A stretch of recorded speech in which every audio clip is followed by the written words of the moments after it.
தமிழக முதல்வரும் திமுக தலைவருமான ஸ்டாலினின் 73வது பிறந்தநாள் விழாவை ஒட்டி கடலூரில் மண்டல துப்புரவு பணியாளர்களுக்கு மளிகைப் பொருட்கள் உள்ளிட்ட நலத்திட்ட உதவிகளை மாமன்ற உறுப்பினர் பிரகாஷ் வழங்கினார். தமிழக முதல்வரும் திமுக தலைவருமான ஸ்டாலினின் 73வது பிறந்த நாளை திமுகவினர் நலத்திட்ட உதவிகளை வழங்கி கொண்டாடினர். அதன்படி கடலூர் மாநகராட்சி 3வது வார்டு மாமன்ற உறுப்பினரும் கடலூர் மாவட்ட டிப்பர் லாரி உரிமையாளர்கள் சங்க தலைவருமான பிரகாஷ் தலைமையில் கொண்டாடப்பட்டது.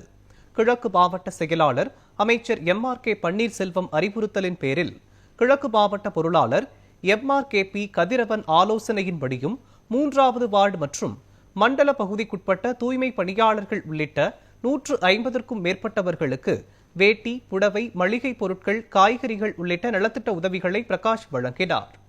இந்நிகழ்ச்சியில் பொதுமக்களுக்கு அறுசுவை உணவும் வழங்கப்பட்டது. இந்நிகழ்ச்சியில் சிறப்பு அழைப்பாளராக மாநகராட்சி மேயர் சுந்தரி ராஜா, மாநகர திமுக செயலாளர் KS ராஜா உள்ளிட்ட திமுக நிர்வாகிகள் உட்பட பலர் கலந்து கொண்டனர்.